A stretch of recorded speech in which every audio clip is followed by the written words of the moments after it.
Estamos começando mais um episódio do Psicancelada. Eu sou a Lauren. Eu sou a Camila. E eu sou a Lê. E hoje a gente vai falar se o Google é aliado ou inimigo da saúde mental.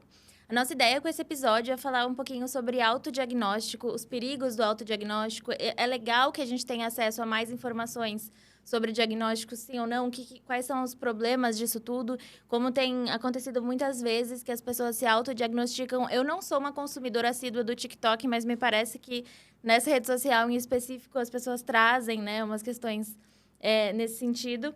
E aí, você tinha sugerido de falar, você até falou de um nome, você falou, diagnóstico miojo. De onde que você tirou isso? Por que você acha que fazia sentido a gente falar disso? Ai, muito bom. Fui eu que dei essa sugestão, né? Foi. Porque as pessoas, em 3 minutos no Google, elas conseguem descobrir o que elas têm. Isso se não for um teste que você clica, como se fosse aqueles testes antigos de revista, Faça né? o teste e descubra se você é psicopata. Só psicopatas conseguem resolver essa questão. Identifique qual é o seu personagem preferido e a gente vai te Exato. dizer qual é a sua Exato. personalidade. Então, assim, em 3 minutos de Google, você faz um diagnóstico que, às vezes, na clínica, a gente demora sessões. E às vezes, o paciente chega com essa demanda do tipo... Assim, a gente já tá na 3ª sessão e você ainda não me disse se eu sou X ou Y. É porque não é assim, né? Às vezes não é tão simples, às vezes não é tão rápido. Na maioria das vezes não é tão simples e nem tão rápido.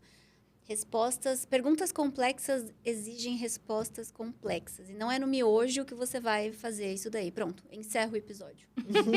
Acabou. Tem uma outra frase que eu gosto que deriva dessa, que perguntas complexas têm uma resposta totalmente certa, que é errada.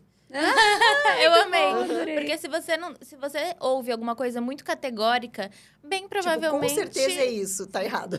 Bem provavelmente tá errado. E como a gente tenta sempre estar, né? Talvez, pode ser que, eventualmente, supomos que... Porque é difícil a gente chegar em saúde mental e afirmar alguma coisa de forma tão categórica. Sim. Porque provavelmente, como a Camila sabiamente resumiu, vai ser uma coisa errada. Do mesmo modo que fazer em 3 minutos uma coisa que a gente se prepara por 5 anos para fazer é bem desafiador. Mas então, vamos lá. Como que eu faço? Como que eu descubro para saber se eu tenho determinado diagnóstico? Você sabe que uma vez eu vi uma pergunta na caixinha de uma psiquiatra e a pessoa perguntou assim, eu suspeito que eu tenho, enfim, daí falou lá um transtorno, não lembro, mas eu procuro psiquiatra ou psicólogo? E aí eu gostei da resposta da psiquiatra, porque ela falou bem assim, tanto faz. Porque um bom psicólogo vai saber te diagnosticar e, se preciso, vai te encaminhar para o psiquiatra. E o psiquiatra também. Se ele né, durante a consulta, ele vai poder ali te ajudar a identificar se o teu diagnóstico está certo ou não. Talvez não na primeira, ou enfim. E vai te encaminhar para um psicólogo, se for necessário, né? Então, assim, bons profissionais indicam o serviço uns dos outros, quando eles identificam que existe uma demanda. Então, tanto faz. Perfeito. E até a gente pode ir para a prática baseada em evidências, que nós 3 trabalhamos a partir dessa perspectiva, e entender que, não dá para fazer uma afirmação que todos os transtornos mentais são dessa forma, mas que, na maioria deles, é uma combinação entre psicoterapia e a psicofarmacologia, que são os remédios, talvez, eventualmente, se for alinhado com o seu caso, se for necessário, o remédio prescrito pelo psiquiatra.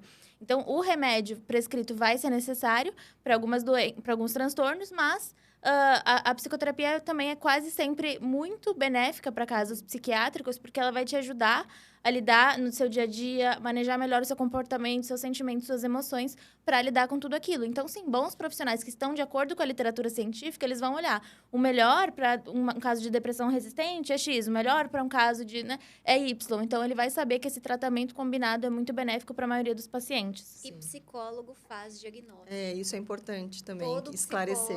O psicólogo ele tem a prerrogativa de trabalhar com o CID. Tem algumas linhas que teóricas. O CID é o Código Internacional de Doenças. Falamos dele em algum outro episódio que a gente gravou outro dia. Outro dia. A gente vai... Foi legal, foi bem espontâneo. Enfim. E algumas linhas teóricas não trabalham com isso, com o diagnóstico, e talvez a gente até possa trazer um pouco desse debate, assim, enfim, não sei se aplica, mas o psicólogo, ele pode sim fazer diagnóstico. Isso é uma treta na internet que eu tô achando tão antiga. Mas eu acho que é um pouco de desinformação também. Inclusive, eu sei que é triste, dos próprios psicólogos. Eu já escutei na faculdade que Sim. psicólogo não faz. Assim, você faz uma hipótese diagnóstica e o E manda psiquiatra pro te psiquiatra. chancela. Do tipo assim... Você mais ou menos É identifica como se a tudo gente- ali. Mas aí quem bate o martelo é o Exato, psiquiatra. quase como se você fosse um estagiário, né? Assim, não. Só médico poderia ter essa prerrogativa. E, Sendo inclusive, que a gente trabalha com avaliação psicológica. O que é uma avaliação psicológica? na disciplina de avaliação psicológica e psicodiagnóstico que eu tive na faculdade, era exatamente esse o discurso. A gente faz uma hipótese diagnóstica, tanto que põe lá do lado HD. Nunca você dá hipótese diagnóstica, é o que você pode fazer que você nunca poderia ser categórico, inclusive porque as críticas muito frequentes a isso é que você rotularia o paciente. E aí eu acho que a gente pode talvez E aí falar você retrocede 100 anos na discussão da psicologia. Exato. Mas assim, eu também acho que a gente tenta se manter parcimoniosa e ter buscar o grão da verdade em algumas colocações, porque de fato existe um problema. Tem como o diagnóstico fazer a pessoa se rotular e falar: eu faço isso porque eu tenho depressão, ou eu faço isso porque eu sou de aquário. Da mesma forma que você pode usar um signo para remontar ao episódio dos signos para justificar um comportamento, você pode usar um diagnóstico para justificar um comportamento. Sim. Mas esse fato isolado, acho que não tira a importância da gente ter um diagnóstico para um tratamento, especialmente se a gente está falando de tratamentos empiricamente sustentados. Vamos falar por que diagnóstico a gente parte de um pressuposto de que é importante fazer isso? É importante que as pessoas saibam seus diagnósticos? É Eu muito defendo que sim. importante. Se você não sabe o que você tem, você vai tratar por quê, né? E uma outra coisa que eu acho também é que hoje em dia o transtorno mental, ele é quase como uma brincadeirinha de signo, assim, do ponto de vista do leigo. Ai, nossa, eu sou tão agitado. Eu tenho transtorno do déficit de atenção e hiperatividade. Ai, nossa, ontem eu tava triste, hoje eu tô super feliz, sou bipolar. Assim, Né? ai, nossa, eu terminei com meu namorado, eu me senti muito mal porque ele me deixou, eu devo ser border. E aí, assim, a pessoa procura no Google, que é a ferramenta oficial. Eu não sei vocês, mas eu já procurei coisas no Google. E sempre eu tô com algum tipo de câncer, eu já tive vários, assim, porque tudo que você digita lá, né? Sei lá, febre e coriza. Aí você vai chegar em algum câncer. Assim, morte certa, razoavelmente rápida e tal. Enfim, eu acho que para transtorno mental acontece uma coisa parecida, que é assim... Tudo que você digitar, você vai sair com uma resposta. Então, todo mundo tem um transtorno. E é curioso isso, porque, assim, de repente, todo mundo tem... Será que todo mundo tem um transtorno mental? É tão fácil assim ter um transtorno? Fechar um diagnóstico? E eu não consigo... Estatisticamente, a gente já falou sobre esse dado, mas não consigo pensar em um transtorno mental que seja uma prevalência maior do que 5% da população. Isso de acordo com o DSM. Então, são dados de um contexto específico, mas ainda assim... E aí falar isso, hoje em dia todo mundo tem diagnóstico. Será? Será que não é um problema na utilização dos critérios, que, aliás, nem usam critérios, né? Sim. Um problema em como as pessoas levam essa discussão com muita leviandade? Sim, no estágio da faculdade eu tive um paciente muito curioso que ele dizia assim, eu sou autista, eu estou aqui porque eu quero que você me diga que eu sou autista. Primeira sessão. E assim, eventualmente ele largou o acompanhamento porque a gente explicou, né, que era o atendimento, ele era, enfim, em grupo e tal. E não é assim que funciona, não é simples assim. Você, não, mas é porque assim, eu nunca tive muitos amigos e eu sou um pouco esquisitão, sabe? Então eu sou Oi?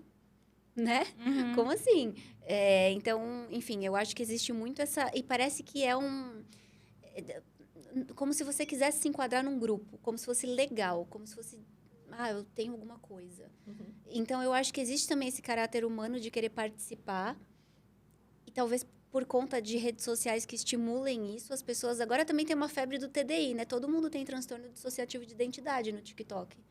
Eu não tenho TikTok, gente. Eu perco todos esses rolês aí. Essa tour do dissociativo é muito bacana. Porque, assim, temos só um caso na literatura brasileira, mas agora no TikTok, assim, tem... Todo mundo tem. E aí tem coisas curiosas, né? Eu tenho TDI, a minha personalidade X se relaciona com a personalidade Y do fulaninho de tal que também tem. E tem os termos todos que eles usam pra... eu não vou lembrar agora. Acho que são... Enfim, é assim, um negócio que você olha e fala, gente... E aí? O que está acontecendo? E como que você psicoeduca esse paciente que chega para você e fala, então, eu estou aqui porque eu tenho transtorno dissociativo de identidade. E no caso de ser um transtorno factício, ou seja, ele está inventando aquilo. Como é que você fala? Como é que a gente faz? Porque, assim, todo mundo tem tudo. Ninguém tem nada? E aí? Nossa, da sua fala eu fui puxando várias coisas que a gente pode falar. Destrinche minuciosamente. Não, como é que é? Elucide Desculpa. minuciosamente. Elucide minuciosamente. É. Vamos fazer uma camiseta, elucidar minuciosamente. Nossa, a gente tem que ter essa camiseta. Vamos. Eu super vou fazer. Vamos fazer? Muito? Amo. Tá bom. Tá, note to self. Aliás, nota para o futuro da Lauren, faça uma camiseta, só para não esquecer. Autodiagnóstico, quando você estava falando sobre procura de sintomas não só de transtornos mentais, tipo febre e coriza. Qual que é o problema disso? Tem uma distorção cognitiva muito frequente em quem tem, inclusive, ansiedade. E não só pessoas que têm ansiedade clínica, mas quem a emoção, ansiedade está presente. Que é universal. Que é né? universal Vale e todos sentem. Que é a catastrofização. Uhum. Então, talvez você tenha procurado lá febre e coriza e tenha dado, sei lá, 10 opções. Pode ser um resfriado, mas Pode ser claramente eu tenho câncer no cérebro. isso. É óbvio. É aí que eu queria chegar. Então, você vai ver, talvez não seja nada, talvez seja um resfriado, talvez seja Y, Exatamente. talvez seja câncer. Aí a Letícia vai lá, faz uma catastrofização, que é essa Câncer. tendência a olhar Estou para o morta. cenário mais grave possível, por conta dessa distorção cognitiva, Sim. influenciada pela emoção ansiedade, e chega lá no pior quadro possível. Então, qual que é o problema para pessoas que, inclusive, têm o transtorno de ansiedade fechado? Posso contar uma anedota? Conte, Essa Ana. anedota é ótima. Meu gato teve vermes um tempo atrás. Eu não sei como que aconteceu aquilo, porque eles não saem de casa, enfim. Foi, assim, um momento muito tenso na minha vida. Os detalhes gráficos eu vou deixar pra lá, mas, assim, ele tinha vermes. A gente agradece. Obrigada, de nada. Mas aí eu fui no Google e digitei verme gato transmite humano. Desse jeito. Você quase que, tipo, induziu o Google a te dar uma resposta.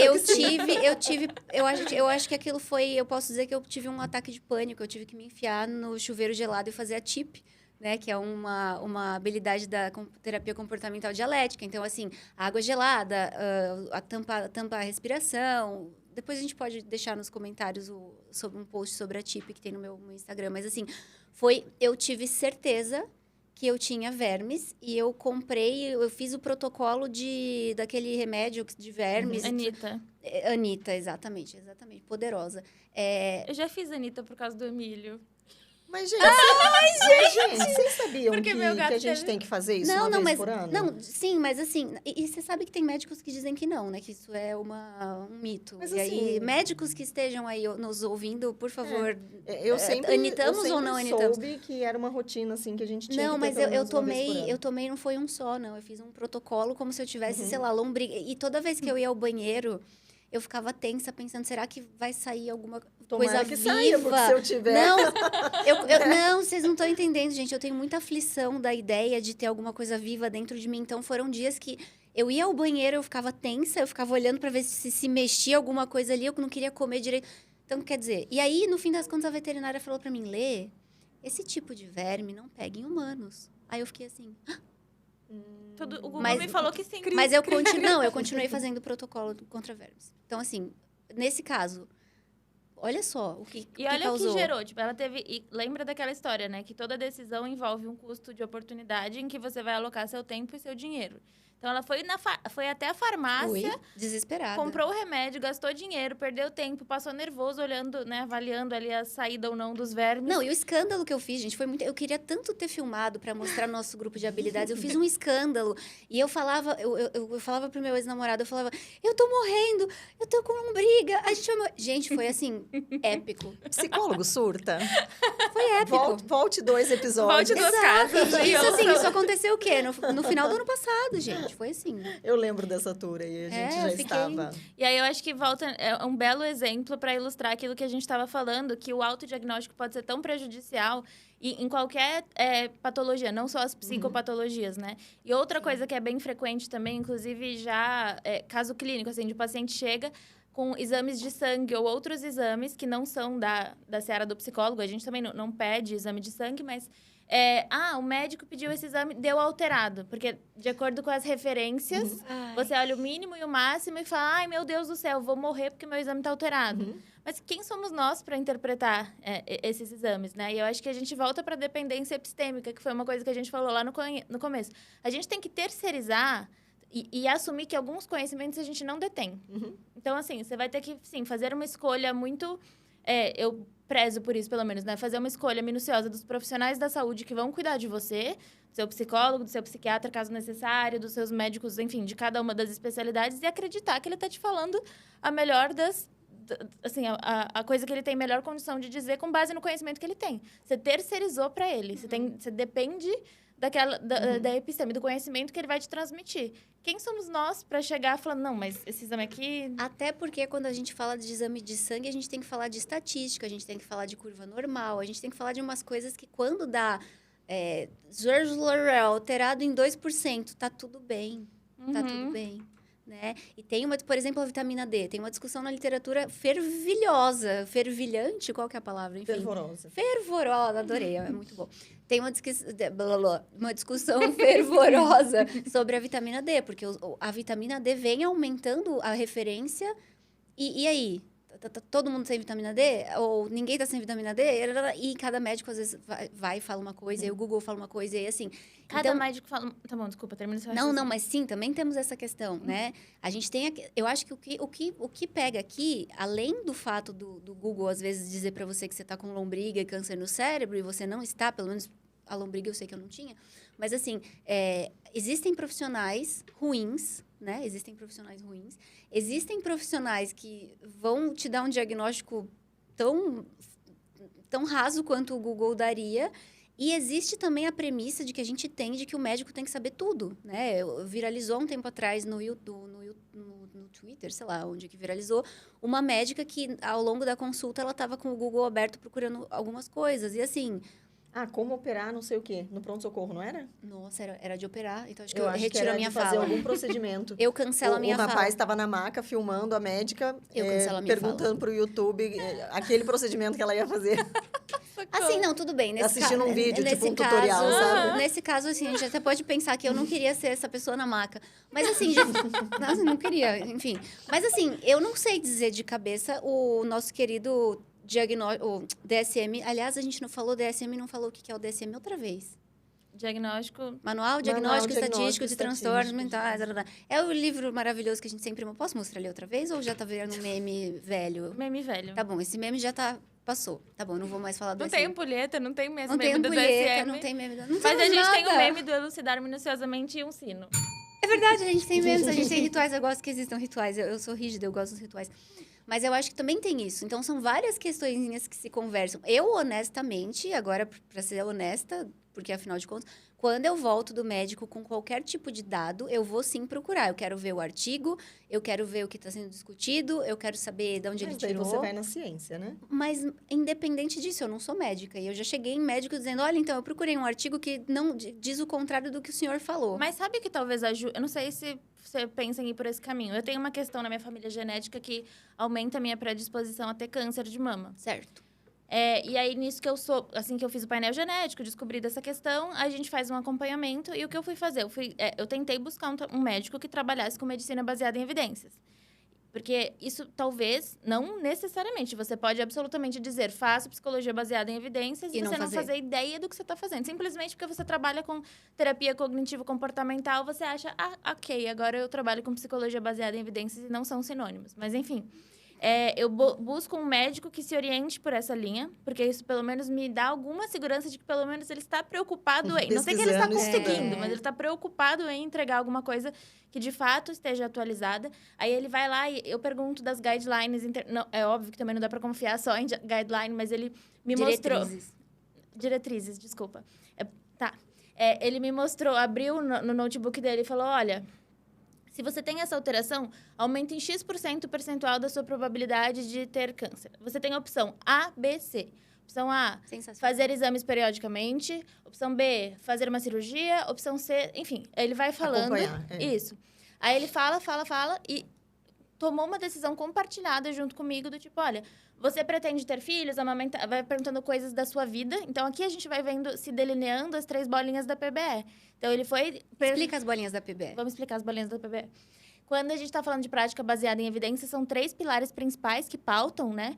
Então, o primeiro deles é estar atualizado de acordo com a melhor evidência científica disponível para aquela questão. Então, ele foi, pelo que eu entendi, ele está estudando, está me mostrando aquilo que tem de melhor para essa tomada, para tomada de decisão clínica ali na minha frente. ele está considerando minhas preferências e individualidades. Quando ele está ali me perguntando qual é o seu estilo de vida, o que você pretende para os próximos 5 a 10 anos, etc., olhando para essa perspectiva. Então, se a gente não tem esse pilar, Faltou a expertise do profissional. E tem a expertise... Que é uma coisa que, inclusive, é importante a gente ter como psicólogo, como profissional de saúde, de modo geral. Eu não sou o profissional ideal para te atender.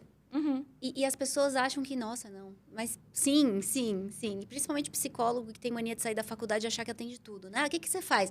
Eu atendo criança, adolescente, idoso... Amigo, como é que você é bom em tudo isso? Será que você, na verdade, não é... Que horas você estuda tudo isso? Porque, assim, eu tô tentando estudar um tema e já não tô conseguindo. Exato, enfim. Mas olha que diferença essa consulta que você narrou. Que maravilha que seria se toda consulta fosse assim, né? Porque, pelo menos, com o Google, a gente consegue conversar e bater um papo. Porque tem... Dependendo do profissional que você vai... Não. Ele desconsidera tudo isso. E a expertise clínica eu achei bem importante de você trazer. Eu estava ouvindo uma psiquiatra falar os motivos pelos quais ela acha que a medicina nunca vai ser substituída por um algoritmo. Isso é uma outra... Toda uma conversa enorme, mas a justificativa dela foi que... Na psicologia eu fiquei pensando se era um pouco assim, vocês podem até me dizer. Ela falou assim, a gente aprende na faculdade de medicina... não, já pensei que na psicologia não, mas eu vou falar o raciocínio. A usar deliberadamente os 5 sentidos para avaliar aquele paciente. Então, não é uma lista de critérios, critério A mais critério B mais critério C, igual a transtorno de compulsão alimentar, por exemplo. Porque o que faz a gente dar um diagnóstico é muito mais do que isso, é a observação clínica. A gente tem na faculdade uma disciplina que dura pelo menos 6 meses para você aprender a observar o comportamento da pessoa que está ali na sua frente. Então, não é uma... A gente usa algumas questões do DSM, é claro, mas a avaliação clínica, ela vai muito além disso. Então, você tá ali... Até ela falou, sente odor... Ela falou, sente odor das feridas na medicina. Eu falei, ai, que aflição disso. Mas talvez a gente... Odor, por exemplo... Se tem um paciente que está com uma depressão grave, mas ele está sem tomar banho por muitos dias, por exemplo. Talvez você sinta algum odor. Ou, por exemplo, um paciente que nunca se arruma, mas do nada começa a passar muito perfume. Isso é muito importante de notar. São minúcias da clínica que nenhum algoritmo poderia substituir.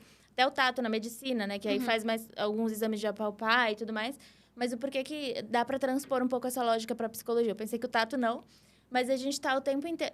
O tato nunca. Acho que não. Não sei. Você tá olhando que, por exemplo, às vezes, quando o paciente... Um abraço. Atende... Exato. Quando você atende presencialmente, o paciente precisa de um abraço. Sim. Ou até o apertar de... Por exemplo, o paciente sempre me cumprimenta de determinada maneira. Com a mão firme. Hoje ele chegou com a mãozinha molinha. Mas é que como... por exemplo, eu atendo online. São coisas que eu perco. E aí é engraçado que, às vezes, eu pergunto. E, assim, do tipo... Eu notei que você mudou seu semblante, aconteceu alguma coisa? E as pessoas ficam chocadas.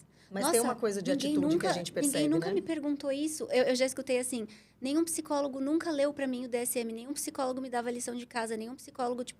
Gente, o que... Ah, e tem uma outra questão. Que tem algumas abordagens que não trabalham dessa forma.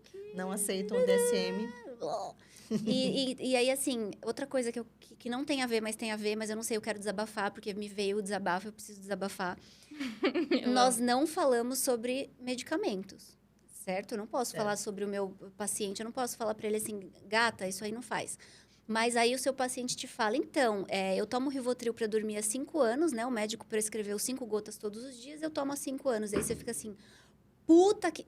Né? E aí, né? E aí, normalmente, assim... Poker face. Vamos psicoeducar sobre o Rivotril, pega uma segunda opinião e, tipo, puta merda, entendeu? Ou assim, Mas explica qual é o problema disso. Porque o Rivotril é uma medicação que vicia, é uma medicação que a gente cria resistência, é uma medicação que ferra com o teu sistema de sono ali da tua cabeça, seu cérebro vai ficar desaprendendo a dormir no longo prazo. E existem muitos debates ainda não certeiros se realmente tem algum dano de memória a longo prazo, embora ele possa dar uma amnésia. Benzodiazepínicos, de modo geral, né, tem toda essa questão. A gente viu... Vocês estavam comigo? Vocês não estavam? Numa palestra sensacional do Brain sobre isso. Nossa, foi muito boa. Eu vou tentar lembrar de, sei lá, escrever sobre os profissionais que fizeram essa palestra. Mas é um pouco isso também, né? Além de passar com você, eu passo com um médico holístico que me dá florais e... Isso é muito difícil, é muito delicado. Mais difícil que isso é o psicólogo que dá, né? Não, moça, mas aí a gente... Sempre dá pra ir ladeira abaixo. É incrível, não, quando você acha que tá ruim, piora. Daqui não pra possa frente piorar, é só gente. pra trás. Coach dos Só para deixar muito razão. claro, o psicólogo não receita medicação de forma alguma, nem água com açúcar, nem luzes, né? E essências de qualquer tipo, então, assim... Mas eu acho muito válido esse diálogo com o psiquiatra e o diálogo com o paciente no sentido de... Você já pensou em procurar uma segunda opinião sobre essa sua medicação? Esse ponto da segunda opinião que eu acho bem importante de trazer, porque muitas vezes pode existir uma dúvida em relação à idoneidade, não é idoneidade necessariamente, mas ao tanto que aquele profissional de fato sabe do que ele está falando. Porque como você disse... Tem médico ruim, tem psicólogo ruim, tem pintor ruim. A gente cai de novo, não é um viés cognitivo, é num... Esqueci o nome do termo. Falácia da autoridade? Da falácia da autoridade. Porque você parte do pressuposto, você entra na sala do médico, tem um monte de diploma ele tá aqui de na jaleco parede. Pronto, ele está de jaleco branco e ele está do outro lado da mesa. Até tem psicólogos que não gostam tanto de atender com mesa, porque às vezes passa esse ar de estamos separados, enfim. Mas assim, a gente tem culturalmente, essa coisa de idolatrar o médico. Tanto que um jeito, né, se chama de doutor, aquela pessoa que você quer mostrar que ela está acima de você. Respeito, né? Em respeito Exato. Então, à figura. Então, eu acho que é uma ode à busca pelo conhecimento. Sim, existe algum grau de dependência epistêmica. A gente não está pedindo que ninguém faça uma faculdade de medicina antes de ir para uma consulta médica. Por outro lado, mantém em mente que aquela pessoa também é tão falível quanto qualquer outro profissional. Sim. Então, isso de buscar uma segunda opinião, eu acho que é bem relevante. E na psiquiatria, então, acho que tem uma questão, assim. E na psicologia, quando buscar uma gente? segunda opinião? Nossa, e na psicologia, então, né? Mas acho que a gente vai ter episódios sobre todos esses temas. Eu acho que talvez isso a gente vai... Alguns já até existem. O próximo episódio a gente vai falar sobre como escolher um bom psicólogo. E talvez a gente entre mais nesse aspecto de que quando é o momento de você buscar uma segunda opinião profissional, quando a psicoterapia está funcionando, não está? Como que eu sei se isso está acontecendo? Então, a gente deixa para falar isso de um outro momento. Mas eu acho que faz muito sentido que o autodiagnóstico... Pode falar o que você quer. Não, é porque agora, com toda essa nossa discussão sobre... A gente começou falando, não, que cocô, né? Não vai no Google e procura, não. Vai dar câncer no cérebro. Porém, já aconteceu, por exemplo... Outra anedota. Eu sou cheia das anedotas hoje. Minha mãe foi numa ginecologista e a ginecologista recomendou que ela tomasse vitamina D numa dose tóxica. Ela, tipo assim, toma vitamina D... Eu não lembro quanto que era agora, mas é como... Sei lá, era para ser 1, ela receitou 10. Como eu reponho vitamina D de vez em quando, eu adoro ler sobre isso, sobre essa questão de vitamina, enfim, por causa do veganismo e tudo mais. Eu olhei a receita e falei, cara, você não vai fazer isso, você não vai tomar isso. Porque, assim, se você tomar isso, acho que era, tipo, 45 dias, todos os dias, é uma dosagem que ela podia ter toxicidade, porque a vitamina D em excesso, ela prejudica, né? Diferente, por exemplo, da B12, que se você tomar B12 todo dia, o que não for usado vai pro lixo, tudo bem. Vai fazer um xixi caro. Vai fazer um xixi caro, mas a vitamina D não é assim, né? Não é pra você ver no Google, não, minha vitamina D tá baixa, eu vou tomar aqui. Não. Né? Enfim. E aí, eu acho que também a gente tem o outro ponto. O Google pode ser, sim, um puta de um aliado, porque se ela digitasse ali, vitamina, ia aparecer, não, né? Então, assim, por outro lado, também é um convite a uma postura crítica, né, de todo mundo. E aí a gente fica naquela balança. Tá, então, se eu for contratar um arquiteto, eu vou no Google perguntar se a ponte está certa? Por exemplo, eu tenho contador e eu quero saber por que esse imposto é tanto? Por que você fez tal coisa? Mas, assim, tem meses que eu não tenho tempo para isso. Mas o risco, é um cálculo de quanto risco você está disposto a correr por terceirizar o seu conhecimento para esse outro profissional. E aí, eu acho que vale o que você falou. Eu vou pegar uma pessoa que eu confie, baseado em alguns critérios que eu preciso estabelecer a priori, ok? Talvez eu até possa procurar no Google como escolher um bom psiquiatra, por exemplo. Como escolher um bom psicólogo. O que será que o Google diz sobre isso? Eu acho que eu vou pesquisar e eu conto pra você. Vamos voltar para o episódio primeiro exato, de todos. Porque ele é sensato, às vezes, nas respostas, né? Enfim. Então, eu acho que eu comecei esse episódio reclamando do miojo, agora eu tô defendendo o miojo. Como o miojo. Nossa, não dá pra falar como um miojo. Imagina um corte desse, como um miojo. A gente, tipo, vai ser caçada amanhã. Não comam um miojo, cara. Ou comam, mas não em excesso. Eu acho interessante quando o miojo paciente chega com uma hipótese diagnóstica, porque ele parou para pensar sobre os Sim. sintomas todos que o incomodam. De alguma forma, ele pesquisou e viu que esse conjunto de sintomas Sim. pode ter um nome, né? E aí ele procura o tratamento para meio que confirmar. Né? E alguma Eu recebi coisa isso bastante paciente reflete. já. Eu acho que eu sou. Sim, E aí sim. vem para terapia para meio que ter assim a certeza. Você dá diagnóstico, né? Geralmente as pessoas perguntam. Quando é dessa forma, eu até acho saudável um pouco você pensar Sim. sobre os, né, os seus sintomas, as suas dificuldades e aí buscar um profissional para te orientar. Mas tem gente que não busca. E aí parte do princípio Sim, que fica ali eu sou naquilo. aquilo. Aham. Sim. Eu acho que é bem legal isso que você está falando, que me lembrou um outro ponto que eu anotei para a gente trazer, é que, por exemplo, o paciente chega e fala assim, eu acho... um caso que eu atendi uma pessoa que tinha muita convicção de que era narcisista. Ela falava, acho que eu sou narcisista. E assim, não fazia muito sentido aquela colocação. Ela se punia tanto o tempo inteiro e se via como uma pessoa tão cruel que a hipótese dela era que era narcisista, mas era um transtorno depressivo maior, super grave, em Mas- que ela se via... E já cai por terra. Já cai por terra, porque se ela fosse de fato narcisista, Quem que ela chega não no teria... ela ia esse tá tipo, sofrimento, ela não foda-se. teria Ela esse tava assim, sentimento de eu acho... culpa, Exatamente. e ela eu acho, jamais procuraria Mas a é porque terapia, porque são- ela é perfeita. Exato. Eu acho ela que está ela- acima de todos e todas as coisas. Então, é legal quando a pessoa chega. Eu acho que denota essa preocupação com a sua própria saúde. Então, nossa, eu sei que alguma coisa está errada. Eu sei que esse nível de sofrimento talvez esteja me incomodando. Então, vou pra... Que ótimo. Busca o psicólogo. Pode chegar com a sua hipótese. A gente não tá falando assim, é um absurdo. quando isso Não acontece. chegue, eu adoro. Então, assim, eu adoro. pesquisem. Mas sempre quem vai conseguir, de fato, te dizer se você tem ou não um transtorno psiquiátrico é um profissional habilitado. Para transtornos mentais, quem são os profissionais habilitados? Os psicólogos e os psiquiatras. Sim. Então, é importante que você esteja respaldado. Até a Camila falou sobre a ordem, né? Às vezes, tanto faz buscar um ou outro primeiro, contanto que sejam bons, para que eles saibam que um tratamento completo envolve os dois. E eu até anotei uma coisa sobre essa questão do paciente chegar falando e, às vezes, falando diagnósticos que não existem. Então, por exemplo, eu acho que eu tenho síndrome do impostor. Tipo, porque assim, é uma coisa do Sim, senso sim, comum sim, que, sim. ok. Só que aí eu acho que o mais importante... Eu preciso anotar coisas, senão eu vou esquecer. Continue. O mais importante de tudo isso é a gente saber o que é para aquele paciente que ele acha que é aquela ele síndrome... identifica O que como eu falei? síndrome- Síndrome do Peter Pan? Síndrome do impostor. Impostor. Síndrome do... Nossa, Tem o algum... que é essa síndrome do nem impostor sei o para que é você? do Peter Pan. Quais são os comportamentos que você tem que fazem você acreditar? Exatamente. Como que você interpreta, né, a pessoa que tem o assim, que isso é riquíssimo. Você vai ler como a pessoa se vê. Então, você aprende na clínica a fazer as perguntas certas para que aquilo que ela trouxe não seja só um rótulo, mas sim, tudo bem, você acha que é esse rótulo, mas como que é esse Sim. rótulo? Me descreve. Exatamente. Aí você pode perguntar, me conta o que te fez achar que esse diagnóstico tá aí. O que te fez achar que esse diagnóstico existe é o que esse conjunto de coisas que são super ricas para nossa Exato. clínica. Então, assim... E até para que a gente chegue num diagnóstico, porque senão a pessoa chega para você, eu acho que eu tenho síndrome... Não, isso aí não existe.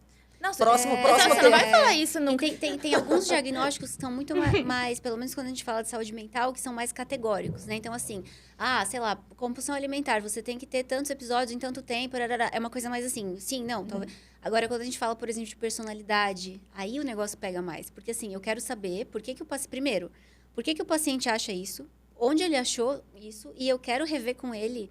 Me conta, vou ler um critério aqui pra você, taranana, me conta como é que isso acontece na sua vida. Qual foi a última vez que aconteceu? Como é que foi tal coisa? Sim. Porque existe, ninguém conhece, ninguém me conhece como eu me conheço. Ninguém te conhece como você se conhece, enfim.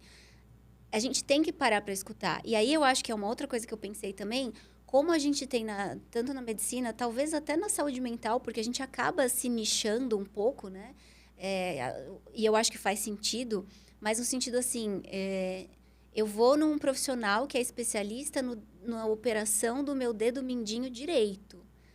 E quanto que isso também afasta o todo. Só que, ao mesmo tempo, como é complicado você falar, não, eu vejo o todo. E você consegue ver o todo? E como é que a gente junta isso com o tema de hoje? Não, me ocorreu. Letícia, você tá falando que pra quem tem um martelo... Como é que é? Todo mundo é prego? Tem uma... Oi? Pra quem é martelo, tudo que vê é prego? Isso! Eu tô falando isso? Discorra. Calma. Elucide. Elucide muito. Não, quando você trabalha com TAB... Não, aqui agora não tem quando você trabalha com transtornos bipolares, é bem provável que o seu viés clínico esteja olhando para esse transtorno, porque é o que você mais faz da sua vida. Sim. Então, talvez o que você está falando é, se eu estou me especializando nessa ferramenta, eu vou ter um viés e, mais provavelmente, eu vou identificar essas coisas no meu paciente. Só que se você tiver um olhar macro demais, você também pode perder minúcias que um especialista em transtorno bipolar não teria. E olha, então, então, é exatamente isso. Porque, ao mesmo tempo, quando você vai num profissional que diz, sei lá, um médico que fala, não, eu faço tudo, eu olho você holisticamente. Aí você fala, oi? Né? Quer dizer, por outro lado, a gente tinha antigamente o conceito de médico da família, que era aquele profissional que acompanha você e ele te conhece. Isso é importante também. Então, de novo, talvez a gente volte para ela, a dialética, né? A porra da dialética. O médico da família agora tem outro nome, né? Eu acho... General... Não, mas tem um é nome médico em da português. família, gente. Não, mas tem um... Medicina integrativa? Mas eu acho que isso daí não é uma especialidade, não. Acho que isso daí é meio...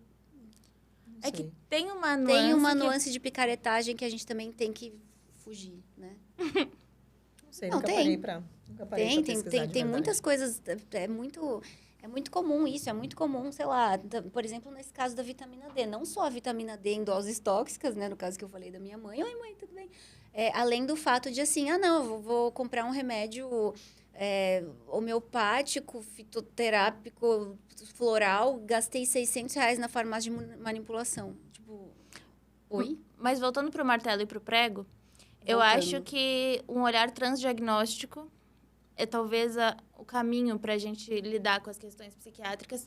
Não que seguir literalmente o que essa vertente fala seja o caminho também. Mas ter o olhar que permita captar que talvez aquele diagnóstico não seja tão categórico quanto a gente achou que antigamente era. Quanto já foi considerado.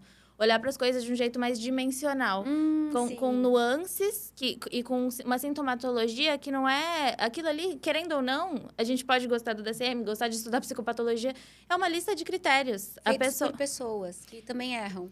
E a pessoa é muito mais do que aqueles critérios, até porque a combinação desses critérios entre si gera uma multiplicidade infinita de caminhos. Eu acabei de ter um pensamento que eu acho que é bom para quem está assistindo. Se a gente começou a falar, deve procurar no Google ou não, e a gente está se enrolando numa teoria, a gente está enrolado aqui. Eu acho que isso já mostra que não é tão simples assim você ter o seu diagnóstico pelo Google. Porque se fosse, a gente ia começar o episódio e dizer sim, não, tchau. Né? Assim, quer dizer, quanta coisa tem envolvido. Da mesma forma que chega um paciente para mim e diz, eu tô sem energia, eu acho que eu tô depressivo. E eu digo para ele, legal, vamos continuar investigando isso daí, as suas questões, mas assim, marca um endócrino. Aí o cara vai no endócrino e ele tem um hipotireoidismo que tá completamente... Cara, ele não tá depressivo, ele tem uma desordem endócrina, né? Orgânica. Então, assim, veja, não adianta pôr no Google, porque... Não, é a mesma coisa, é remédio. Que remédio eu tomo para tal coisa? A gente vai na farmácia, e isso eu acho muito interessante, né? Ao mesmo tempo, a gente tem aquela irritação de ir na farmácia e falar, eu queria comprar um remédio, sei qual que é, mas eu preciso ir no médico pegar a receita. Mas até que ponto isso não protege também? Porque a gente adora, eu tô falando, eu falando de mim aqui, fingindo que não tô falando de mim. Eu adoro inventar assim, não, eu tô com tal coisa, eu vou tomar tal coisa, e assim, nunca tô tomando de feliz. Essa questão é central. Que eu acho que a gente deveria trazer também quando o autodiagnóstico leva à automedicação. Isso é problemático. E isso é uma questão que eu vivo muito na minha vida, assim. Eu tenho muito sérias questões com remédios de modo geral. Então, qualquer desculpa que eu tiver, eu vou querer tomar algum remédio. Às vezes, o remédio não me dá sensação nenhuma. Mas isso é um ponto que eu ainda não consegui resolver por inteiro, né? Eu já tive dependência química de benzodiazepínico. Então, isso é uma questão que... Enfim, e eu acabo voltando para o remédio. Então, eu tô com rinite. Eu vou tomar o xarope na golada. E não é nem brincadeira. Eu tomo como se fosse suco aquilo ali. E não tá certo. Mas assim, não, porque eu vou ver no Google e tá... Não, então, pera, eu tenho dor de cabeça. Eu tenho o verme, que não existe. Eu vou tomar tal. E aí, assim, até que ponto isso não é super perigoso? E você tá buscando, talvez... justificativas racionais para Isso sustentar é outra parada essa que- dependência ou essa vontade que você tem de resolver aquele problema, talvez. Exato. E, Que e aí, é no, genuíno. caso que eu falei, também mistura tanta coisa que... Mas é genuíno você querer resolver um problema com uma medicação. Então, por exemplo, você disse um pouco dos problemas, dos perfis não, dos motivos pelos quais talvez as pessoas queiram buscar tanto autodiagnóstico. Um deles para se encaixar num grupo. Então, eu acho que talvez, se as pessoas, talvez isso alivie um pouco do meu sofrimento, que eu não sou a única pessoa que sente isso. Sim. E tá aqui, ó, é um transtorno, não sou eu, é o Não tô transtorno inventando, que Então, sim. assim, existe essa questão da validação social, mas eu acho que um segundo ponto que motiva essa busca pelo diagnóstico é também o desejo de que exista uma solução O fácil. pragmatismo, né? Acho que a gente vive numa sociedade muito apressada. Então, assim, você tem alguma coisa, você toma alguma coisa, acabou pílula mágica, né? E aí é muito interessante, por exemplo, olha, outra anedota. Hoje tá foda, eu tô nas anedotas. Eu tive sinusite e infecção urinária ao mesmo tempo, fui na médica e ela falou pra mim, legal, você tá com essas duas coisas, então eu vou buscar um antibiótico cujo espectro pegue tanto a sua sinusite quanto a sua infecção urinária. Porque senão, eu já tava com outra receita da ginecologista de outro antibiótico. E aí você teria que tomar... Eu quase comprei os dois, porque eu sou, assim, não bato muito bem. Mas ela disse pra mim, então, você não compra esse aqui. Você vai tomar... Eu ia te dar X, mas agora que você me falou isso, eu vou te dar Y. Porque aí você não precisa tomar o outro que é... Veja... Sim, até que porque você não quer deixar a sua bactéria mais resistente. Exato, e aí a gente entra num problema que é muito mais grave. Que é quando a gente usa o remédio errado pra coisa errada. E se a gente tá falando de antibiótico, qual a cagada que você pode fazer, né? Então, enfim... E aí tá, estamos com um exemplo da área da saúde.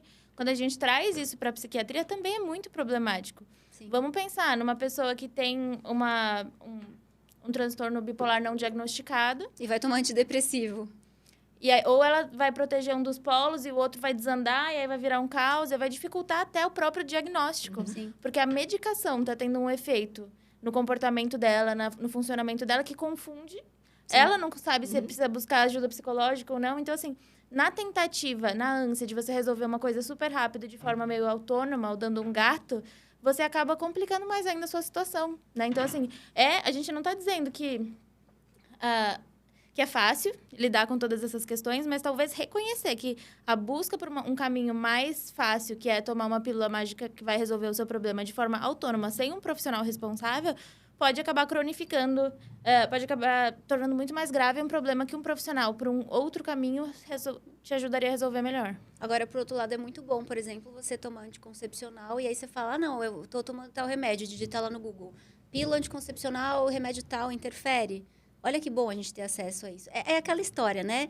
A inteligência artificial é boazinha ou do mal? Depende de quem usa. Depende de quem usa. Tudo como você usa, né? Exato. De quem, né? Coitada da pessoa.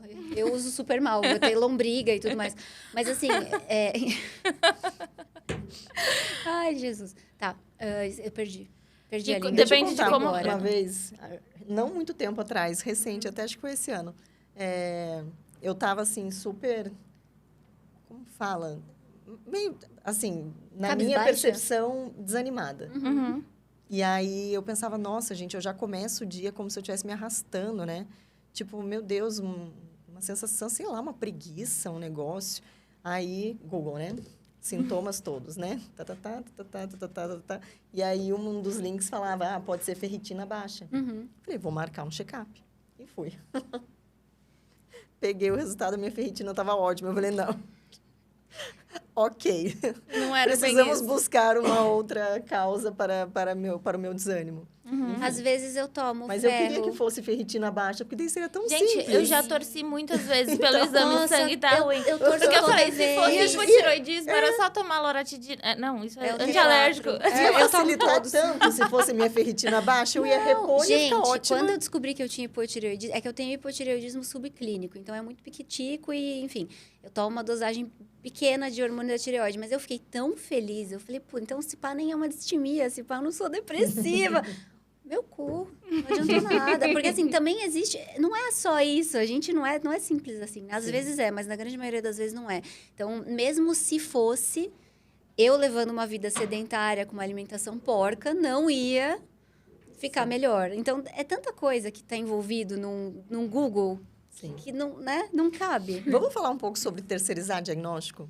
que é muito comum de acontecer na clínica também, o paciente vem, e aí ele vem já com o diagnóstico de uma outra pessoa. E aí fala assim, porque minha mãe é narcisista, ou qualquer Mãe coisa... narcisista. Ok, sua mãe foi, né, formalmente diagnosticada? Não, mas ela é isso, ela é aquilo, ela é aquilo. E aí ela tem essa crença, assim, absoluta de que sim, a mãe, ou o pai, ou o namorado é narcisista. E aí a gente fica... Pode ser que não seja, né? A gente não tem como ter certeza. Mas enfim. ele fez o teste do Google, Camille. Uhum. Ele respondeu 5 perguntas, pôs o e-mail e recebeu o spam E sabe, junto com o resultado. Eu acho que o diagnóstico tem uma função muito importante, que é guiar o clínico na tomada de decisão. Se você é uma pessoa que convive com essa outra pessoa, vamos pensar que tudo bem, ela de fato tem o diagnóstico. O que você vai fazer com essa informação? Exatamente. Não muita coisa. O que cabe a você? Então, assim, é tão insuportável conviver com essa pessoa, quais são os planos que você tem para que você não precisa conviver com essa pessoa? Por exemplo, minha mãe é narcisista e conviver com ela é insuportável. Então, assim, quais passos você precisa dar para sair da casa da sua mãe? E esses Por passos exemplo, não vão variar. Se ela tiver... Independente se ela é narcisista ou não, entende? Exato. Então, eu acho que quando a gente tá vendo... Talvez a pessoa queira dar um nome no anseio de que, tendo um nome, você vai compreender melhor por que aquela pessoa se comporta daquela forma. E vai ter uma solução, talvez. Né? E aí talvez a pílula mágica seja terceirizada também. Olha, se ela tratasse isso aqui, minha vida estaria maravilhosa. E não é bem assim, né? A gente sabe. Então, na prática, é muito mais complexo do que isso, mas eu acho que requer uma predisposição para que você também mude os seus comportamentos quando você convive com essa outra pessoa. Não, mas quando você transfere para ela o problema, assim, para mim tá difícil, mas o problema é ela. Isso, ok, isso é isso ótimo, te coloca né? numa posição muito confortável. Assim, se você já entendeu que tá difícil para você, o que você pode fazer? Sim. Não, mas veja, é porque ela é assim... Passividade ativa, temos. Né? Mas e você? O que você pode fazer dentro desse cenário? Por você, né? Já que tá insuportável conviver com essa pessoa. Porque aí você meio que volta a responsabilidade para a pessoa que está queixando. Porque a gente não vai ter como tratar o outro. A gente não Terapia vai ter... por procuração, né? Não. Então, assim... E o outro, se for narcisista ou não, também pode ser que não queira nunca se tratar. Então, você tem que fazer o que está no seu alcance. Sim. Para que essa situação... Exato. É só o seu comportamento, o seu pensamento e aí, o seu claro, engajamento na terapia. Você pode ir no Google e digitar como lidar com uma pessoa narcisista. Acabou. Aí você tá Aí pronto. Resolveu. Sim, eu acho que... E só pegando um gancho, não tem direta relação com o que você falou, mas, por exemplo, e quando de fato a pessoa tem esse transtorno? Então, assim, como lidar com alguém que tem depressão e resiste a buscar o tratamento? Aliás, para esse episódio, eu separei algumas perguntas que tinham mandado pra gente, né? Para esse de agora? E aí, uma delas, quando a Camila falou, eu já puxei esse fio, que eu anotei a pergunta que eu lembrava. Então, meu marido recebeu o diagnóstico de depressão, mas não aceita tratamento. Como lidar? Então, eu acho que a gente entra tudo bem, que é um problema... Nesse caso, se ele recebeu formalmente o diagnóstico de depressão, o que a gente recomendaria nesse caso? O que vocês diriam? Eu acho que eu partiria primeiro da psicoeducação dela, que convive com ele, no sentido de que a depressão, por si só, ela já faz com que a pessoa fique completamente inativa. Então... é esperado que ele, de fato, não tenha, talvez, até energia para querer buscar um tratamento ou engajar num tratamento, porque, assim, a pessoa, ela está completamente inativa, isolada, é aceitável, né? É a forma como as pessoas com depressão, de fato, lidam. Então, primeiro, eu acho que acolheria muito essa paciente, daria muita psicoeducação, mas, por fim, eu acho que quem convive com quem tem um transtorno mental... precisa incentivar o familiar ou a pessoa a buscar o tratamento correto, né? De alguma forma. Talvez, acho que a principal função, né, da rede de apoio seja incentivar, caso ainda não haja, um engajamento num tratamento profissional. Então, vai ter que buscar psiquiatra, buscar psicólogo. E muitas vezes a pessoa não está disposta a olhar para isso, e justamente porque o quadro justifica, mas caminhos que a pessoa pode percorrer para convencer esse outro da importância. E uma vez que ele estiver engajado no tratamento, convencer da importância de seguir, porque os resultados não vão ser a curto prazo. Então, talvez levar até a psicoterapia, se for possível, ou acompanhar lá, ou pelo menos... ajudar ele, por exemplo, assim, ficar responsável pela medicação do paciente, de repente, para que garanta que ele está fazendo a ingesta direitinho, sei lá, 3 vezes por dia, 2 daquele, antes de dormir esse outro, né? Talvez sejam boas formas de ajudar. E é complicado porque, no fim das contas, se a pessoa se recusa, ela se recusa, né? Quando a gente fala de alguém... E aí, a gente volta pro pior desfecho O que possível. você pode fazer dentro desse cenário? Não, Se porque pra assim, você, né, porque assim... tá te trazendo prejuízo, você ainda assim, eu sei que parece muito cruel, tem a opção de ficar ou não. Exatamente. Num relacionamento com uma pessoa que tem um transtorno mental e Sim. se recusa a se tratar, né? E eu acho que também A gente não pode salvar todo mundo, infelizmente, né? Exato. Nem nós, profissionais da saúde, nem os familiares. Infelizmente, Isso é muito duro. né, Isso é bem o duro. tratamento tem que partir da pessoa querer. E falando em transtorno psiquiátrico que pode acabar em suicídio, a coisa fica ainda muito mais séria, né? Porque, assim, é o que você falou, é esperado que o cara que tá com uma depressão severa, ele não... Meu, Sim. tá difícil, ele não tá... eu não quero. Não, ele não consegue, não tem como, né? E aí, assim, o que eu faço também? Eu vou bater o pé aqui, vou falar, então, se vira aí, ou talvez eu faça isso que você falou, eu vou marcar uma psicoterapia, eu vou trazer o celular aqui, ó, o psicólogo tá aqui falar com ele, não precisa ligar a câmera, né? E ter um profissional que entenda essa dificuldade, eu ia usar a palavra sistêmica, mas eu não quero. Do rolê todo. Do rolê todo é mais técnico. É mais técnica. Pesado. Enfim, compreendo o rolê todo para passar junto com essa família e tudo, com toda essa situação. Porque, às vezes, a gente precisa do familiar ali, né? Também, assim, numa primeira consulta, contando a coisa. Porque a pessoa tá sem energia. Então, e tem quadros e quadros. É muito complicado. Nossa, que pergunta difícil. Tem uma outra aqui... que Ai, desculpa, tô longe do microfone. Descobri que uma grande amiga é clepto. Então, deve ser... Tem cleptomania. Mas tem muitas características border. Como vocês lidariam? Tá, vamos falar primeiro o que é uma Ai, gente, cleptomania. eu sou muito quinta série, mas eu já lembro daquele meme das pessoas batendo palma numa mesa. Eu sei. Eu sei qual é. Gente, Ai, que gente, meme é esse? me cancelem. Que meme é esse? É uma galera batendo palma. Toma conta. Toma conta da da sua E vida. o que eles cantam enquanto eles batem palma é toma conta da Ai, sua gente, vida. desculpa. Mas assim, Não, eu acho válido, porque assim... não sei, tua amiga pediu sua ajuda? Então, pois Entendeu? então. E aí que tá, né? As pessoas têm muito isso, assim. Eu acho que fulano tem características de X. É muito delicado você chegar pra alguém e falar isso. Porque a pessoa pode reagir mal, ela Sim. pode ficar muito brava com você. Ela pode, sei lá, você pode dar um gatilho na pessoa ali, ela vai... Enfim, talvez ela pare de ser sua amiga. Sim. E mesmo se ela tiver todos esses diagnósticos e você é amiga dela, sei lá, encontra com ela uma vez no dia, o que você vai fazer? Assim, como que você pode ajudar o outro? Assim, veja, né? Sim, eu acho que existe também essa vontade de ajudar, que é genuína, então é válida. Sim. Mas a gente tem uma linha tênue entre você ser inconveniente Sim. em certa medida e não é... E é uma também inconveniente que né? parte de uma... Como é o nome disso? Uma pressuposição de que você sabe melhor do que o profissional que aquela pessoa está... ao qual ela está sendo submetida ao tratamento. Então, Porque eu assim, acho que a gente também, quando a gente fala em específico nesse caso, por exemplo, tá? A pessoa tem traços border e é cleptomaníaca, ok. Tem a questão da seriedade da lei, né? Ela pode ser pega ali, de repente, roubando alguma coisa. Então, eu acho que você tem que se proteger dessa possibilidade de repente, você estar junto nessa situação. Ai, nossa, que egoísta. Não. E se a gente fala de uma pessoa com traços border, a depender de quais sejam esses traços, talvez a amiga precise como é que fala? Impor limites. E aí, mas é minha melhor amiga. E daí? É sua melhor amiga. Mas, assim, você não pode se tratar por ela. E se isso está te impactando tanto, talvez você precise se tratar para lidar com isso, né? Então, quer dizer, minha melhor amiga tem traços X e por causa disso acontece isso impacta na minha vida. Esse problema também é meu, mas não é que esse problema também é seu. Ela tem um problema e você tem outro. Eu fico pensando se fosse uma situação comigo, né? Sei lá, flagrei minha amiga pegando alguma blusinha e colocando dentro da bolsa e nós estávamos ali, tipo, eu presenciei a cena. Talvez, por ter presenciado, eu falaria, olha só, tipo, né? Tem alguma coisa que eu possa fazer para poder te ajudar? Eu percebi que você pegou, colocou na bolsa, tipo, não estou te julgando. Mas, enfim, né? Existe alguma coisa, ou, tipo, não falaremos sobre esse assunto, Isso é uma né? coisa muito, muito fundamental que eu não lembrei de falar. Eu sempre falava e eu parei de falar por algum motivo. Por que será que eu parei de falar?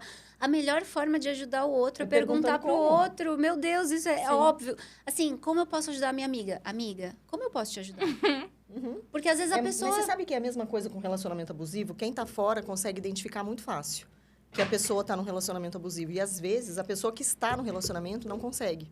E aí quando a gente chega com uma solução, fala assim, olha só, não tá legal o jeito que ele te trata, você precisa terminar esse relacionamento.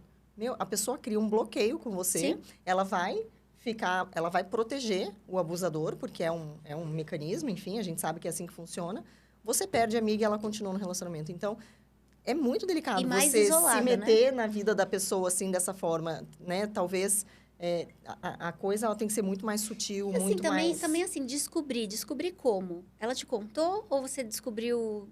Pois porque se ela me contasse, eu ia entender como assim, eu estou te contando, ou seja, também, eu quero saber qual... Porque isso eu recebo muito esse tipo de pergunta no meu perfil, e eu falo muito sobre borderline, acho que nessa altura do campeonato todo mundo já sabe, mas para quem caiu de paraquedas, né, no podcast. Eu acho que o fulano é border, o que eu faço? Ué, sei lá, nada. O que você vai fazer? Eu acho, até porque pode ser... Não, é verdade, gente, pode ser até ofensivo você chegar a alguém. Às vezes a pessoa... É tipo assim, nossa, eu vi o fulano terminar um relacionamento e o fulano deu uma surtada, deve ser border. Tipo, às vezes a pessoa nem sabe o que ela tá falando. Quem que fica pleníssimo, Quem que gosta? Assim, quando termina um relacionamento? Então, assim... Eu acho que esse é um ponto também, que a gente não sei se a gente falou explicitamente sobre isso, o problema...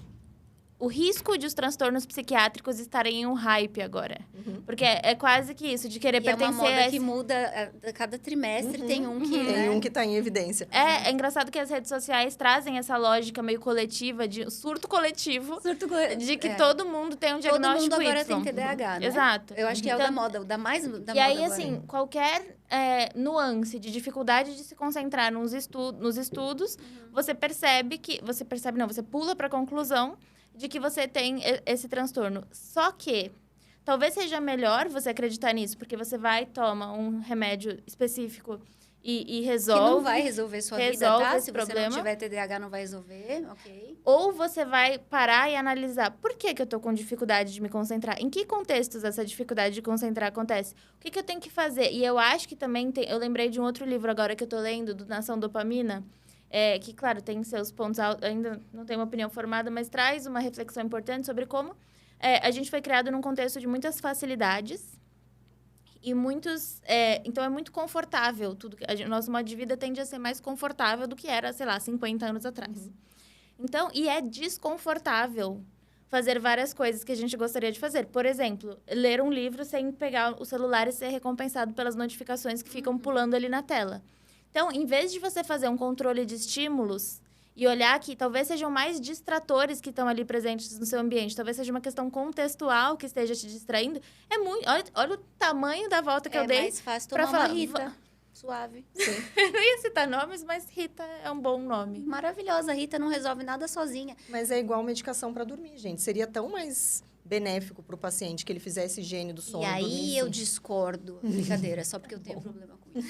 E aí não, mas é que acho de que fato, você amarra. é uma ótima... Não, isso foi para mim, inclusive, ótimo. Colocação perfeita. Porque é muito fácil eu utilizar qualquer tipo de desculpa para tomar o meu remedinho para dormir. Por quê? Você tá disposta a ficar 2 horas antes de dormir sem as telas? Não tô. Você tá disposta a todas as coisas que precisa fazer para higiene do sono? Dormir, acordar, ter uma rotina consistente, não sei o quê. Não tô.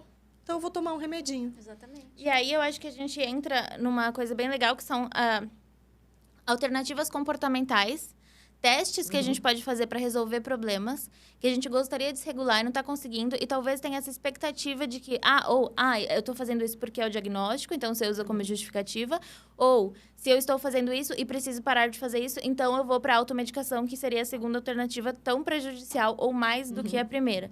Então, enquanto a gente estava falando, você falou de TIP, por exemplo, que é uma forma de regulação emocional. Você falou de higiene do sono, eu falei de controle de estímulos na hora de estudar.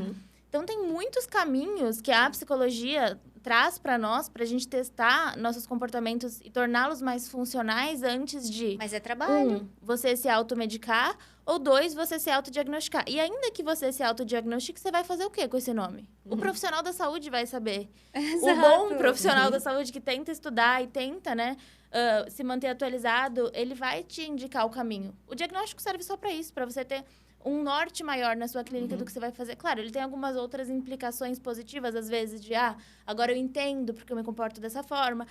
Agora eu entendo que... Mas o nome em si não resolve, né? Como se você colocasse uma pulseirinha. Depressão. E aí, o que você faz com a pulseira? Exato. É só uma pulseira, ela vai ficar ali. Então, eu acho que é legal a gente olhar para se olhar de uma forma mais ampla, né? E não se reduzir a isso. E entender que o diagnóstico é só, no fim, ele não é uma linha de chegada. Ufa, cheguei no meu diagnóstico, pronto. Na verdade, ele talvez seja o começo. Ele é o ponto de partida para um tratamento empiricamente sustentado, caso você vá num profissional que se paute dessa forma. Senão, também não serve de nada. Senão, não precisa de... Mas é o que algumas linhas falam. Vai conversar no bar com os amigos. Eu gosto de fazer uma analogia do diagnóstico, né? Porque algumas abordagens optam por não compartilhar o diagnóstico com o paciente justamente para não rotular ou para não... Né? Enfim, eu já vi gente falando, nossa, mas eu vou falar isso, eu vou ofender o paciente, né? Mas, gente, qual é a chance de uma pessoa que tem um transtorno engajar num tratamento se ela não sabe o que ela tem? Aí, a analogia que eu gosto de fazer é, vamos supor que você tá lá com um monte de sintomas, você vai num médico e ele te pede um monte de exames e aí ele vê que você tem diabetes. E aí você vai na consulta lá, né? Leva seus exames todos, ele vê que você tá com diabetes, né? O teu endócrino, e ele fala assim, a partir de hoje, todos os dias, você vai picar seu dedo. Depois de picar seu dedo, você vai picar sua barriga. Sei lá, depois de cada refeição ou antes de cada refeição, enfim, ele vai te dar toda a orientação lá. Mas por quê? Não, só faz. Tipo, qual é a chance de você querer picar seu dedo e sua barriga todos os dias se você não souber o que você tem e quais são os riscos de você não fazer isso, né? Porque, assim, beleza, então eu tenho diabetes, eu preciso picar minha barriga todo dia. Mas tá, se eu não fizer, o que pode acontecer comigo? É que o transtorno mental, Entende? eu acho que ele não é visto, não é levado a sério, talvez, da forma como deveria. Às vezes eu tenho essa impressão. Talvez porque todo mundo que tem qualquer coisinha, de qualquer sintominha, e, ai, meu Deus do céu, eu tenho isso aqui. E aí acaba parecendo que é uma coisa meio... A pessoa que realmente... A banalização do sintoma. Exato, porque tudo é sintoma. Mas, assim, existe uma diferença do que é sintoma e o que não é. Por exemplo, a ansiedade é um sintoma? Não, a ansiedade é uma emoção. Todo ser humano sente ansiedade. Que bom, né? Que bom, porque se você não ficasse ansioso, tipo, poxa, talvez você já tivesse morto, provavelmente, né? Assim, agora, a ansiedade, ela é um sintoma quando ela traz um prejuízo. Então, eu tenho ansiedade. Que bom, se eu não tivesse, cara... Você não se prepararia para isso coisas... seria mais preocupante, inclusive. Inclusive, acho que a gente pode falar rapidinho sobre a função das emoções. Eu acho que é legal, talvez não entendam tanto eu mesma demorei um tempo para entender por que é bom se sentir ansioso, assim, qual que é o lado bom disso, né? Exatamente. As emoções são... A gente tem elas por conta de vantagens evolutivas. Então, aqueles, por exemplo, nossos antecessores lá que ainda moravam nas cavernas, aí tinha... Nós 3, estamos lá sentados numa pedra de boas. Aí mexe um arbusto. A que saiu correndo e se escondeu na caverna porque achou que poderia ser um bicho ali no arbusto, sobreviveu. As outras 2 foram comidas pela onça. Então, probabilisticamente...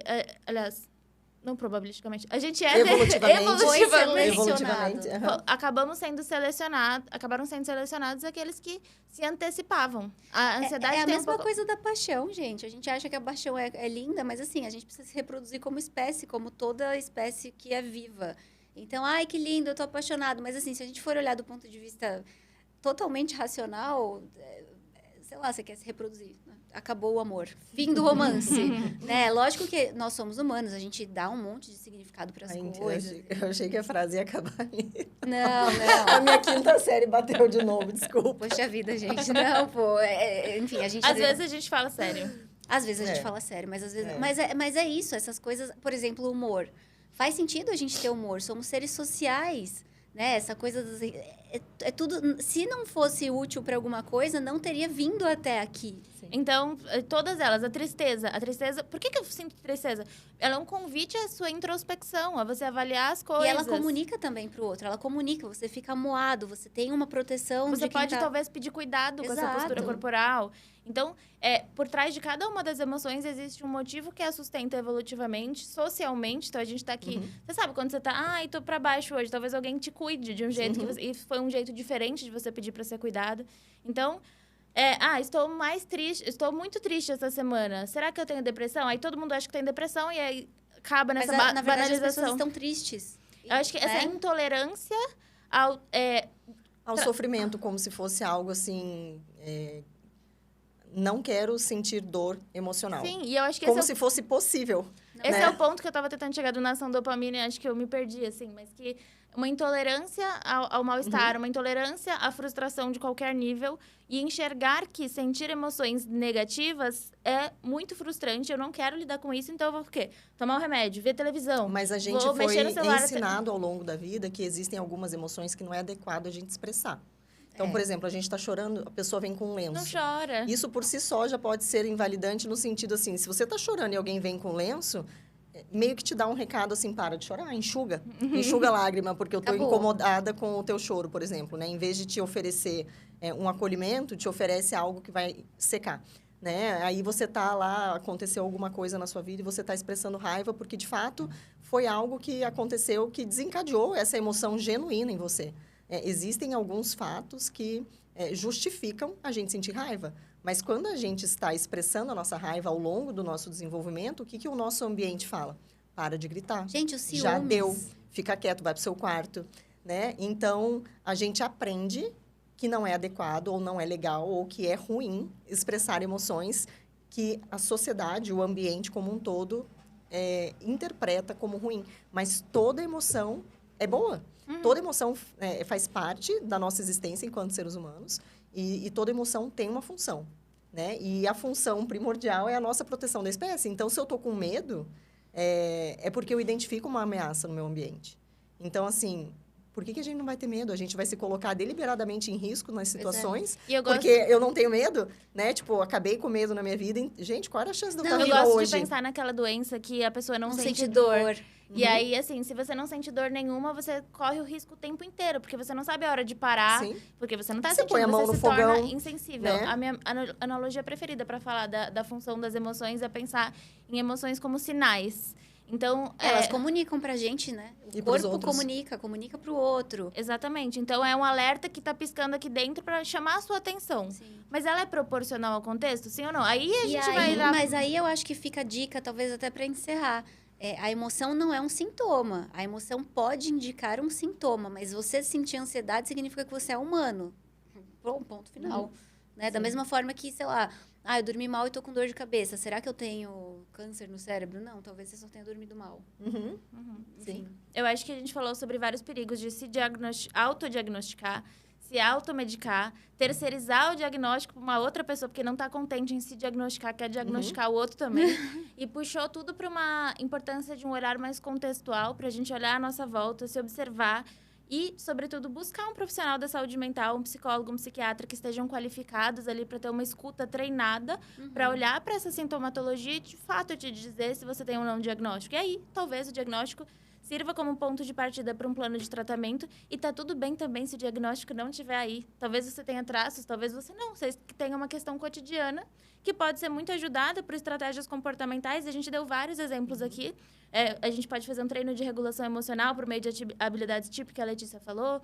A gente pode fazer controle de estímulos para tentar prestar mais atenção. A gente pode fazer higiene do sono. Vulnerabilidades de toda forma, né? Uma boa noite de sono, exercício físico. Aquele combo da saúde mental. Uma boa noite de sono, exercício físico, uma alimentação equilibrada. Exato. Isso nenhum Google vai dar, né? A alimentação equilibrada e o sono, nenhum Google vai resolver. E talvez o Google te diga, coma equilibradamente. Mas assim, não, eu quero o remédio. Mas entre você saber o que você tem que fazer e você de fato fazer o que você tem que fazer... Eu acho que a terapia te ajuda muito para você engajar nesses comportamentos. Porque eu acho que já é de sabedoria geral, né? Que médicos, psicólogos, enfim, profissionais da área da saúde em geral, todo mundo indica uma boa noite de sono, fazer exercício físico e uma alimentação equilibrada. Não é à toa, né? Mas, assim, mesmo assim, se você não está conseguindo, talvez você realmente precise de ajuda para tentar entender no seu ambiente ou no seu contexto o que precisa ser mudado para que você consiga incluir todas essas estratégias na tua vida. Talvez sozinho, de fato, esteja muito difícil.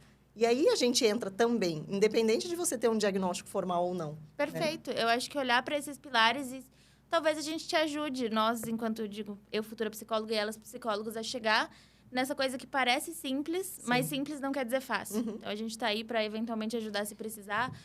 Cuide da sua saúde mental, mas isso não significa procurar no Google se você tem um diagnóstico. Acho que essa é a mensagem que a gente deixa. Muito obrigada por assistirem até agora. Se alguma informação aqui foi útil para você, te ajudou, deixa o like se você estiver vendo pelo YouTube. Se você estiver vendo pelo Spotify, like, coração, estrela, divulga para seus amigos. Sim. Muito bom, muito bom. Obrigada. Tchau, até o próximo episódio.